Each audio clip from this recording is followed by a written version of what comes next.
जय श्री राम। हर हर महादेव। अपने लोग जब शिकायत करते हैं तो अच्छा लगता है ये देखकर कि चलो ये हमें कम से कम अपना मान तो रहे हैं, वरना लोगों ने तो इतनी गलतफहमियां पैदा कर दी हैं कि ये हमें अपना भी नहीं मानते हैं। मैं बात कर रही हूँ दलितों की। यहाँ पे दलित शब्द का बहुत यूज हो रहा है, बहुत ही ज्यादा, और कहा यह जा रहा है कि मैम आप सिर्फ हिंदू मुसलमान की बात करती हैं, हम दलितों की तो बात ही नहीं करती हैं। तो मैं उन्हें बता दूं कि हिंदू की जब मैं बात करती हूं ना तो उसमें आप आते हैं, आपका स्थान है, हिंदुओं में ही आपका स्थान है, आपको बरगलाया जा रहा है।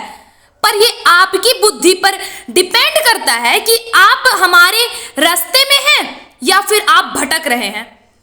हमें बांटने की कोशिश की जा रही है। प्राचीन काल से अब तक हमारे देश में जिसने राज किया है वो है हिंदू। और जब ये देश भी बना था, जब ये पूरा ब्रह्मांड की रचना हुई थी, तब भी एक ही चीज चल रहा था, वो था सनातन। हम सनातनियों का धर्म। बहुत बोला जा रहा है कि तुम्हारे धर्मों ने, ये दूसरे धर्म के लोग हमारे धर्म पे ये उंगली उठा रहे हैं कि तुम्हारे धर्मों ने हमसे दलितों को दूर किया है, दलितों को हिंदुओं से दूर रखा गया है, और तो और तुम्हारे धर्म में दलितों को बहुत निम्न, बहुत नीचा स्थान दिया गया है, उन्हें घिन्नात्मक निगाहों से देखी जा रही है। तुम्हें बांट दिया गया है, 4 वर्णों में बांट दिया गया है, और उस 4 वर्ण का नाम क्या है? ब्राह्मण, राजपूत, वैश्य और शूद्र। ये 4 वर्ण ब्रह्मा से जन्म लेने वाले ये 4 वर्ण, जिनके मुख से, ब्रह्मा के मुख से ब्राह्मण, भुजा से क्षत्रिय, जंघा से वैश्य और पैर से, चरण से शूद्र।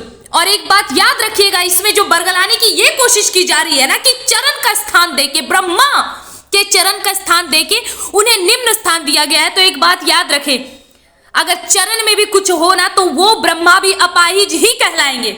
अब क्यों बांटा गया है और कैसे बांटा गया मैं ये बताती हूं।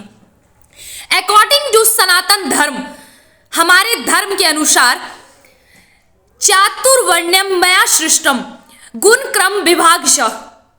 इसका मतलब होता है कि हम 4 वर्णों को बांटा गया है, लेकिन यदि मैं ब्राह्मण होते हुए भी शूद्रों वाले काम करूं तो मैं ब्राह्मण नहीं शूद्र कहलाऊंगी, और यदि तुम शूद्र में जन्म लेने के बाद भी ब्राह्मणों वाले काम करो तो तुम शूद्र नहीं ब्राह्मण कहलाओगे। ये सिखाता है हमारा धर्म, ये सिखाता है हमारा ग्रंथ। हम हिंदू और ये दलित अलग नहीं है। जब मैं हिंदू और मुसलमान की बात करती हूं तो हिंदू में ये 4 वर्ण आते हैं, और जिन्हें दलित दलित दलित कहकर तुम लोगों ने हमसे तोड़ा है ना, अब वो क्षण नजदीक है, क्योंकि बहुत आगे बढ़ चुकी है ये दुनिया। अब सबको समझ में आ रहा है सच्चाई क्या है और इस देश के नेता क्या करना चाह रहे हैं, चाहे वो हिंदू हो या मुसलमान, वो क्या करना चाह रहे हैं हमें भी पता है और तुम्हें भी पता है और इस पूरी दुनिया को पता है। लेकिन चिंता मत करो, क्योंकि समझदारी सब में है।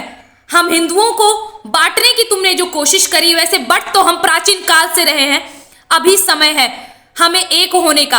अगर हम आज ये 4 वर्ण एक हो जाए ना तो इस देश के जिहादियों का क्या हाल होगा ये आपको भी पता है और हमें भी पता है। इसलिए एक बात कान खोलकर सुन लें, हमें एक नहीं होने दिया जा रहा है इन सब बातों में फंसाकर, क्योंकि इन्हें पता है हमारा एक होने के बाद क्या अंजाम होगा। गलतफहमी का शिकार ना रहें। आप कोई दलित नहीं, हिंदू हैं। गर्व से कहिए आप पहले हिंदू हैं। आपको ना कभी कुचला जाएगा और ना ही कभी कुचलना संभव है। हम हिंदू हैं, सदैव हिंदू बनकर रहेंगे, सदैव सनातनी बनकर रहेंगे। हर हर महादेव।